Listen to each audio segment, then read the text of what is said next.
Hey, friends. I want to talk about Buck Owens today and his pledge to country music.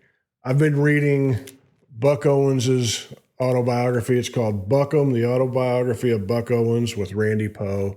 And this is really good. It's really fun. And, I love Buck Owens's music and have listened forever, but I don't know that much about Buck Owens. So it's nice getting to know a little bit more. And I really love this particular photo of him. It's might be the best one I've seen. Usually he has a big smile on his face and he's got a big personality and seems friendly. Here he looks like he's in a session, and some guitar player started playing a harmonic minor and a bunch of diminished chords or something. And that's the look that Buck Owens would give you to tell you to play that straight pentatonic with a nice country beat. But we'll start out in 1965. Buck Owens had Tiger by the Tail. It was on the top of the charts, and it was crossing over into the mainstream world. It was on some rock and roll stations, and it was on the pop stations. And Buck Owens wanted to remind his friends that he wanted to remind his fans that he was a country singer and nothing else. And so that's where we start out. He says, "Back when I was a kid in Texas, wearing hand-me-down clothes and living on the wrong side of the tracks, I'd made up my mind that someday I was going to be somebody. Well, after 5 number one records, I knew I was somebody, and I knew I'd gotten where I was, and I'd become as successful as I was because an awful lot of folks really liked the kind of music I was making. The Nashville establishment might not have liked what I was doing, but they weren't the ones buying my records and coming to my shows." They're wise words there. "Sure, it bugged me a lot that I had worked so hard to get where I was, only to be ignored by that little clique down there who did everything they could to control what everybody's definition of country music was supposed to be. But what mattered the most to me was keeping my fans happy. And what I wanted my fans to know was that I would always stay loyal to them and to my kind of music. And I wanted those bigwigs in Nashville to know the same thing. So in March of '65, right in the middle of the 5 weeks that I've Got a Tiger by the Tail was sitting at the top of the charts, I took out a full-page ad in this Nashville trade paper called the Music City News. I called it Pledge to Country Music.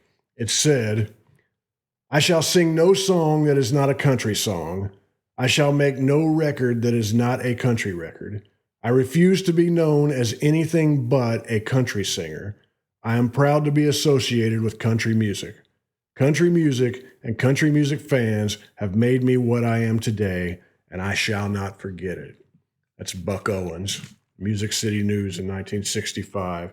He goes on to say, "Many folks have asked me over the years why I'd do something like that.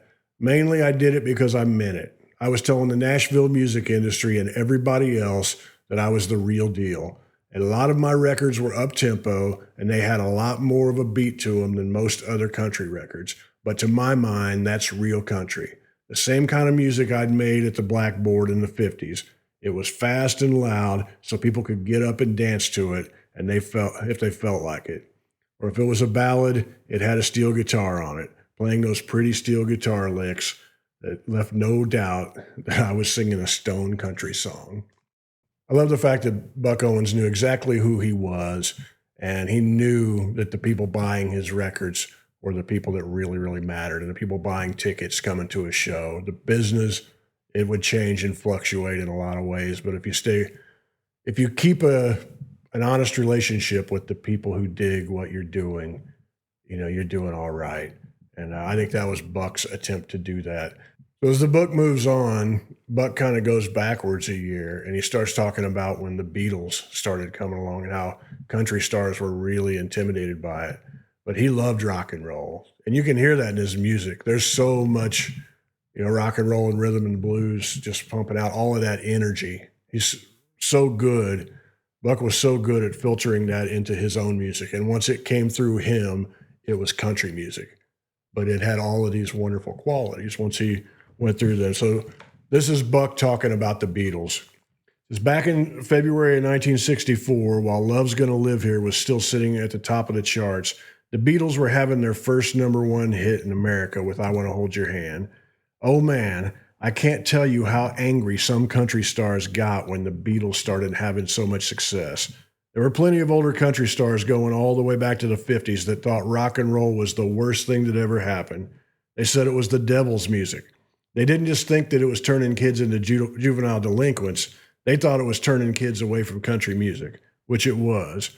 And when the Beatles came along, you can bet the teenagers wanted to hear the Beatles a lot more than they wanted to hear Eddie Arnold or Ernest Tubb. Now, if you were a country singer, you were supposed to like rock and roll, but I never was one to follow other people's rules, and I never believed that you had to like one kind of music to the exclusion of all other kinds. It's very wise there. I like Bill Monroe and Bob Wills and Lefty Frizzell and George Jones, but I like Little Richard and Elvis and Chuck Berry and the Beatles too. And I guess that's one of the things I loved about the Beatles. They weren't just great performers, they also had the same attitude that I had towards the man, in quotes. You could see it in their press conferences, in their TV appearances, in their movies. It goes on to talk about how he loved how John Lennon during interviews would, people would want to ask him dumb questions and he just wouldn't go along with it. And those early days, the Beatles really, really used humor to turn back against the press that, didn't really like them or understand them to begin with. And Buck says he could relate to that and he thought that was cool. And then he talks about how the Beatles ended up covering Act Naturally and how proud he was of that. He didn't write that song, but he was still really proud that they found that song through him and they liked him so much that they wanted to cover that and record it. He goes on to give a really funny anecdote about the Beatles covering Act Naturally. This is not long after the Beatles version was a hit. I was on a plane sitting next to a lady who didn't know who I was. When she asked me what I did for a living, I told her I was a country singer. Well, she started going into great lengths about how she hated country music. She said she thought it was common and crude, and in the very next breath, she was saying how much she loved the Beatles. I asked her if she liked Act Naturally, and she said, "Oh yeah, that's one of my favorites." And as hard as I tried, I could not convince her that Act Naturally was a country song. Beautiful. You just can't convince some folks of some things. We fast forward to 1971, and Buck was making a new record. He was making it in his own studio in Bakersfield, so he didn't have the suits breathing down his neck, and he could just pretty much make what he wanted to make. And he decided there were a lot of contemporary writers that he wanted to cover. He wrote about half the record himself, and then he did a few Paul Simon covers. He did like A Bridge Over Troubled Waters, which is a really, really great version. And I'm a Rock and also Homeward Bound. I'm kind of shocked that Homeward Bound did not become a big country hit because his version is really great. And even though he's covering Bob Dylan or Donovan, I mean, it's Buck Owens. When he sings it, it's country. And I thought it was great. I really liked it. I have to be honest, I'd never heard of this record. I'm not sure how I missed it, but I did. I pulled it up and was listening to it and thought this is really, really fun, cool stuff. But since it was a little bit different material, he wasn't sure how it would be, how people would react to it. So this is Buck sharing his thoughts on the record. I knew I'd get another backlash from certain fans saying, that ain't country. So when I went with a preemptive strike on the back of the album, I wrote that these were songs that had a country heart because they were mostly songs of longing. I also said we'd given them all country arrangements, which we had. I nearly drove Jim Shaw nuts when I wouldn't let him play all those diminished chords on Bridge Over Troubled Water. I wanted to do the song, all the songs, with as much a country feel as possible. And I'll tell you the truth, a lot of people over the years have told me that Bridge Over Troubled Waters is their favorite Buck Owens album. So even though Ken Nelson didn't like me doing an album with no steel guitar on it, I've never regretted making that record because so many folks have told me how much they loved it. When the album was released, Bridge Over Troubled Water was the first single, and country radio was just eating it up, and they were playing it left and right. It was the number one song at country radio, and Buck Owens was thinking, man, I got me another hit. This is great. And out of left field, some religious fundamentalist kook in St. Louis decided he was going to go to war with Buck Owens. He thought there was something wrong with the song Bridge Over Troubled Water, which I shouldn't be amazed. Some folks, the religious folks are going to get upset about something. It's just a matter of what it is.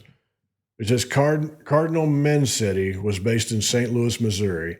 I guess that made him a St. Louis Cardinal. Sounds like a hee-haw joke there. But even though he was based in Missouri, apparently his publication really got around. On the front page was a piece called Rock and Revolution. The article started by quoting the first 10 lines in Bridge Over Troubled Water. Then the writer said that the two words in the song, Silver Girl, were about a hypodermic needle filled with heroin. Oh man, you should have seen the letters I got. I didn't just get letters from angry fans. I got letters from upset disc jockeys too. Luckily, none of those DJs sent me pictures of people throwing copies of Bridge Over Troubled Water into a bonfire, but their letters were still pretty painful. Every one of them seemed to say the same thing. I'm a big fan of yours. I've been playing your records for years, but I'm going to have to stop playing this one because our radio station doesn't play songs that promote drugs. That's amazing. One week, the record was sitting at number one, and the next week, it started flying down the charts so fast, it was like the thing had an anchor tied to it. I wrote letters to program directors at the major market country stations, but all I could say was I didn't know if Paul Simon was talking about drugs in his song or not.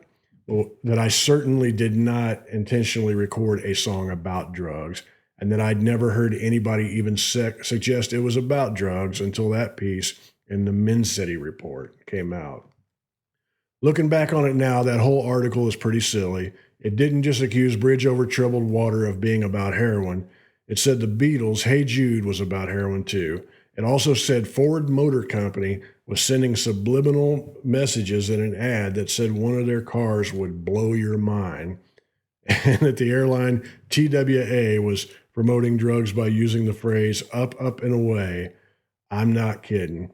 But I guess people didn't read the whole article. They saw the first paragraph that said Silver Girl was a syringe, and that's all it took. They say heroin kills. Well, it surely killed my single. I'm not sure what to say about that. I don't want to go off on some big, long rant, although I probably will. And I'll also say I wouldn't care if the song was about that. Buck Owens is great. He can sing about what he wants to. And I'd never even once thought Bridge Over Troubled Water would be, I just don't get it. But Buck Owens, who's playing music every week on Hee Haw, playing great country music, going into people's homes, 13 million homes across America, entertaining people, making them happy, and staying true to country music. Somehow, recording a Paul Simon song was just a bridge too far. No pun intended there. But tell me what you think about it. Tell me if I'm just piling on a little bit too hard. I really love the book. I recommend you go pick up a copy. Like I said, this is used copy. I don't get anything from it if you do, other than to know that more people out there reading about Buck Owens, and that's a good thing. But like this video, subscribe, and tell me what your favorite Buck Owens song is, and I'll tell you what mine are. Take care of each other, and much love to you.